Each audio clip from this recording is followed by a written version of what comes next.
你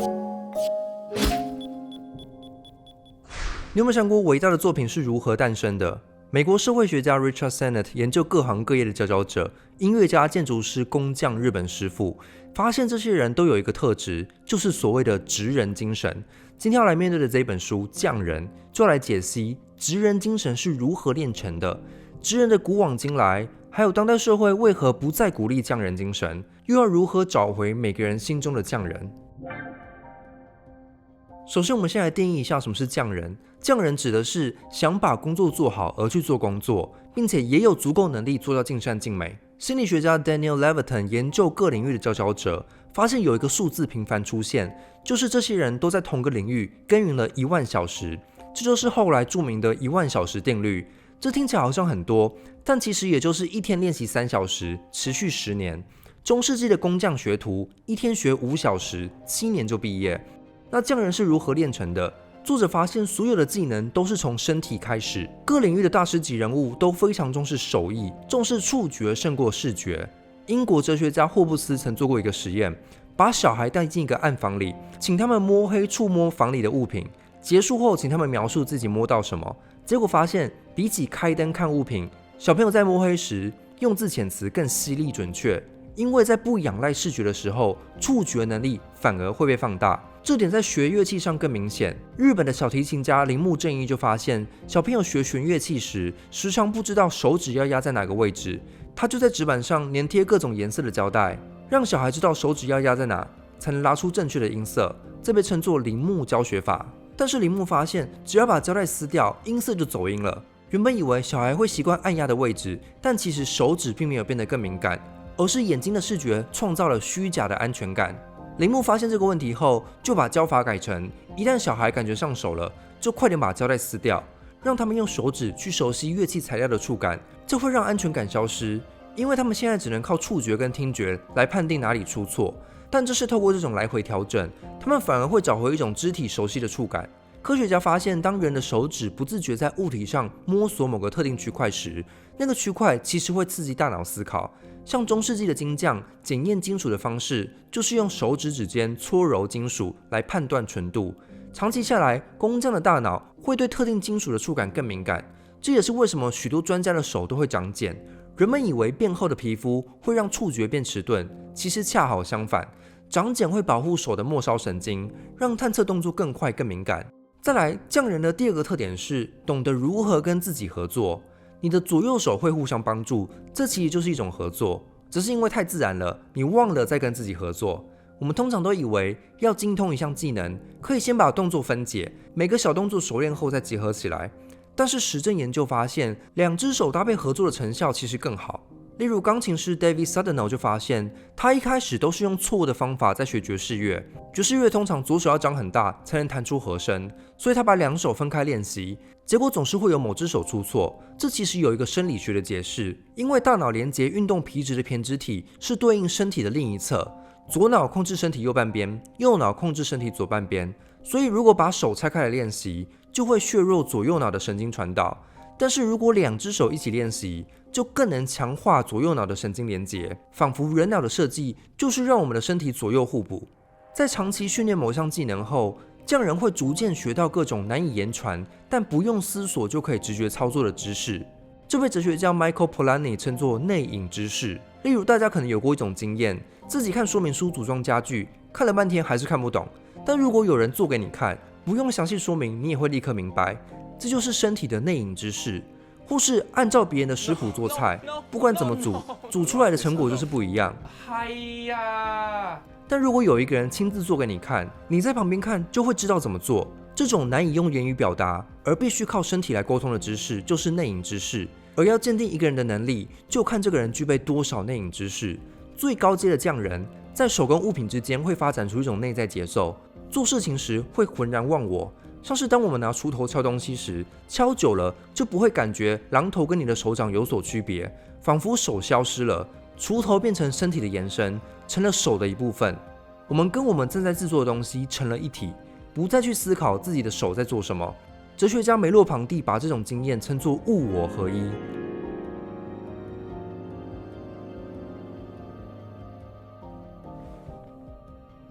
Sorry, I zoned out a little back there. 最高阶的匠人在创作时，就是进到物我合一的状态。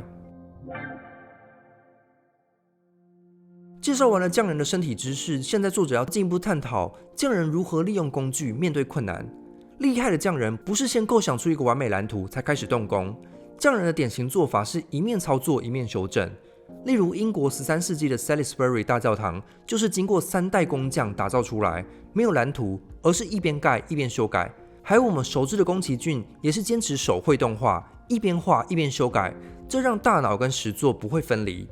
1963年 ，MIT 工程师 Evan Sutherland 发明电脑辅助设计的软体程式，当今许多建筑事务所都会使用。有电脑辅助软体就可以用来模拟设计图，不用自己动手画。但是即便有这些方便的工具，许多大师级的建筑师还是偏好手绘。例如著名的意大利建筑师 Renzo Piano 就说他的工作程序是从画草图开始，再画设计图，接着做出模型，然后前往实地探勘，接着再回去修改设计图，不断在制图跟实作之间来回循环。相比之下，过度仰赖电脑工具的建筑师可能会因为概念先行而失败。例如美国乔治亚州的桃树中心就是用电脑模拟设计，设计师没有发现跟实地情况脱节，没考虑到日照量跟气候，等到建筑完工后才发现日照的位置太热了，咖啡厅的露天座位根本没人想坐。如果设计师每天到现场探勘，实际体验坐在那边的感觉，一开始就可能避开这种设计。大师级的匠人不会被工具奴役，而是知道如何反过来利用工具。人类史上的许多新发明，其实都是匠人使用工具来进行直觉跳跃。什么叫直觉？就是事情还没发生，我感觉可能会发生。作者把这种直觉跳跃分成4个阶段。首先是在使用工具时，熟练的匠人会隐约有一种直觉，是不是还有其他使用工具的可能性？我能不能打破常规，改变它原本的用途？再来第2步是用直觉进行跳跃式思考，在2个看似不相干的领域中寻找关联。例如行动电话的发明，其实是结合了无线电广播跟室内电话。1970年代时，美国军方已经在使用无线电广播沟通。美国 Motorola 公司率先结合无线电的便利跟室内电话的稳定性，把2个可能发生关联但还没发生关联的工具结合在一起，做出了行动电话。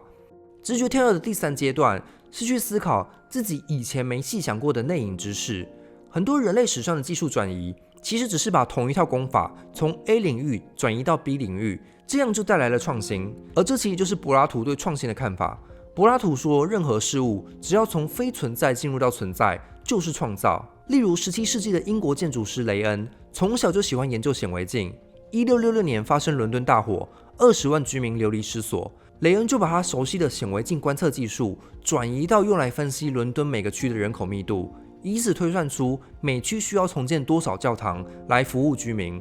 这让他成为英国史上最伟大的建筑师之一。直觉跳跃的最后一个阶段是匠人会明白，技术转移后不是问题就解决了，依然会遇到一些问题。所以接下来作者就要来谈匠人是如何面对困难。在工程界流行一句话叫做顺着阻力最小的路，但是作者发现匠人有3种技巧来让自己越挫越勇。第一是匠人不怕重新演练，展开跳跃式的想象。例如许多钢琴大师在练琴时，其中一只手弹不出某个高难度的和弦，他们通常会换一只手试试，找出问题出在哪个手指，并找出适合自己的新弹法。第2个匠人应对阻力的方法是有耐心带着挫折感继续工作下去。有耐心的匠人会让想达标的欲望暂时停歇，暂时休息，而不是急着把任务完成。换句话说，匠人能够及早意识到任务可能比我们想象的还要更久才能完成，所以必须调整我们的期待。最后一点也是最关键的一点，是匠人能够进行换位思考，从阻力的观点出发。例如美国哲学家杜威就主张要从阻力中学习。很多人学习时遇到阻力跨不过去，就会选择放弃折返，但是匠人会停留在阻力的边界，跟着阻力学习，也就是把边界转换为边境。 The real artists, always change the territories and they go to the land they've never been, and there is unknown territory, and then you can fail and you can risk, and that failure actually is what makes this extra, ready to fail. That makes great artists. 作者就举了一个自己曾经失败的案例。他曾参与一项纽约的都市计划，纽约市要建立一个新市场，哈林区是当地最穷的区，另一边96街以南则是富人区。作者当初选了哈林区的中央建立市场，后来意识到选错地点了，当初应该把市场建在2个社区的边缘地带，这样就会促进穷人跟富人之间的交流，也就是不应该把贫富差距的两端当成阻力，反而应该要运用这个阻力来换位思考，这才是匠人的思考方式。如果你想亲自感受匠人的职人精神，那就是试这款中投北 16L 一口数位恒温热水器，搭配成熟技术分段火排，会根据不同气候的入水温度调整火排大小，不论冬天夏天，洗澡不再怕水温忽冷忽热。一口节能系统节省瓦斯浪费，帮你省更多瓦斯费，不同季节也能舒适又节能。中投北热水器具有扎实零件，水箱含铜量高达 99.9% 以上，让它的导热性更好，也更耐用。内部基板更有密封胶防水设计，每一处都能感受到职人精神打造的细微工艺，专业师傅到府安装，还有5年保固期，既耐用又能用得安心。中投北品牌3大坚持：细微工艺、成熟技术、扎实零件，让你每天在家洗澡也能体验到中投北品牌的坚持。中投北热水器，100年坚持，一如初心。介绍完了匠人精神后，现在我们来谈谈现代的经济体为何不鼓励匠人。从古至今，匠人在历史上其实一直都被贬低。在古希腊神话中，原本人跟野兽同样住在洞穴里，工艺之神 Hephaestus 教导人类各种工艺技能，人学会工艺后，可以住在自己建造的房子里，才跟野兽区隔开来。但是在哲学家出现后，匠人的地位开始被贬低，认为思考才是比较高级的活动，粗活则是交给奴隶，精英阶层负责动脑，奴隶负责动手，匠人则是结合了手跟脑做工艺，所以处在两者之间。到了中世纪，工匠的地位变得像当今的中产阶级，每个工作坊都有师傅把技能代代相传，学徒必须靠模仿来学习，不能自己创新。师傅有绝对权威，可以决定学徒是否够格成为工匠。到了文艺复兴时期，出现了一种新的人观，认为人不是神的造物。例如哲学家米兰多拉就说，人是自身的创造者，这让许多工匠开始产出有原创性的作品，从工艺品中分化出了一些艺术品。文艺复兴其实就是一群匠人脱颖而出，变成了艺术家。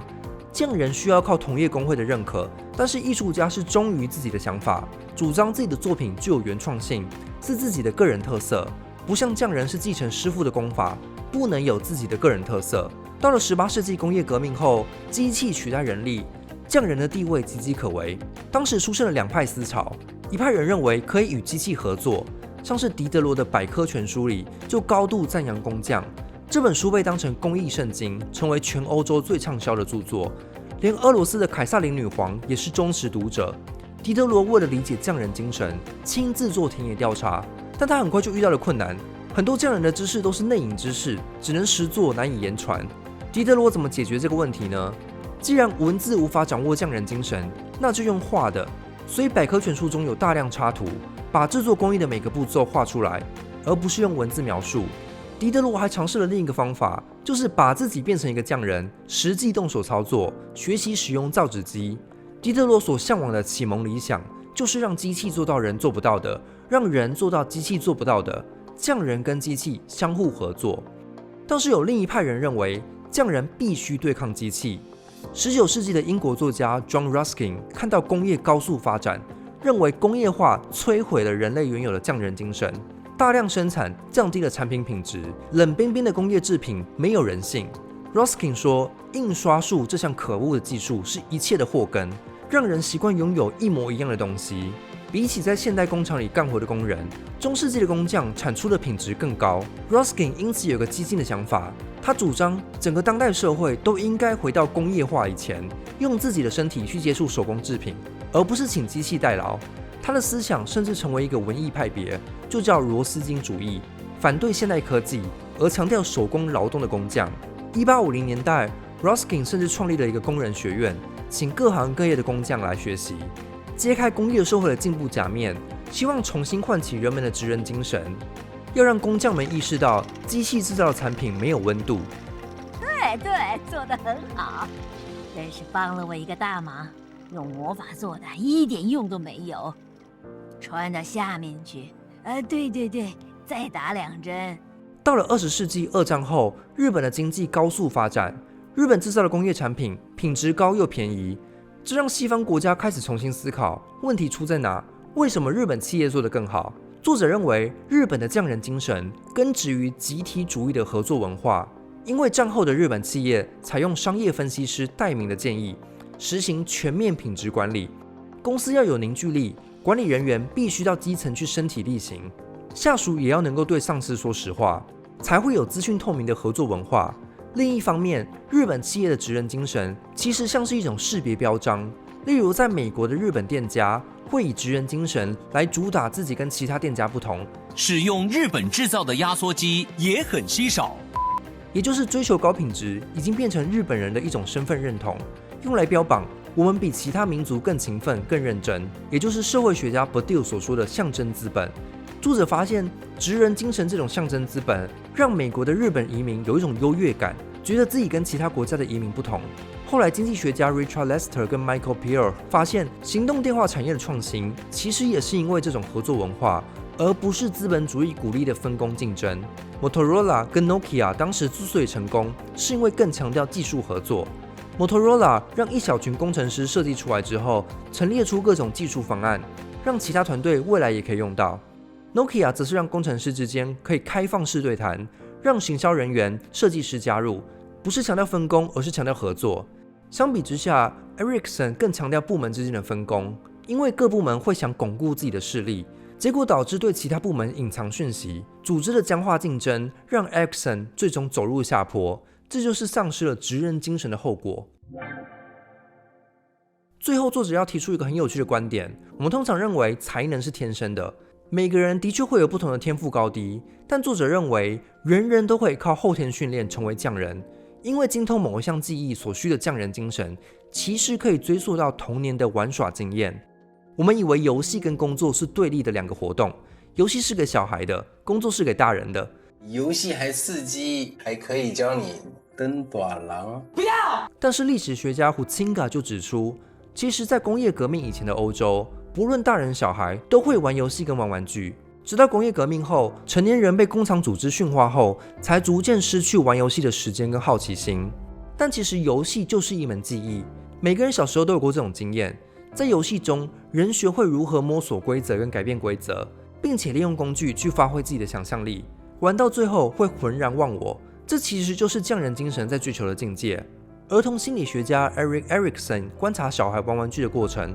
发现小孩在盖积木的时候，背后的心理是想知道积木可以堆多高，或是在玩玩偶的时候，会去把他们的眼睛扯下来，这是想知道玩具有多牢固。这些玩玩具的方式其实都源自一种心理，想去理解客体的真相，因此跟玩具建立一种对话关系。在熟悉规则后，重复玩同一个游戏玩具，每一次的游玩都是在学习修正自己的行为，去玩得更好，发挥想象力，让规则变形。这整个过程其实就是成年人在实践匠人精神的精髓。换句话说，我们每一个人在小时候都曾经是一个匠人，只是在长大后被我们遗忘了。因为长大后进到学校体制，开始被文字书籍给淹没，这些都违背了匠人精神的追求，不再有触觉、实作、手脑并用、想象力。在成年后，工作也变成只是求生工具。资本主义的经济体不鼓励人们追求卓越、合作，成为匠人，反而是高压竞争，让劳工过劳，最后失去斗志。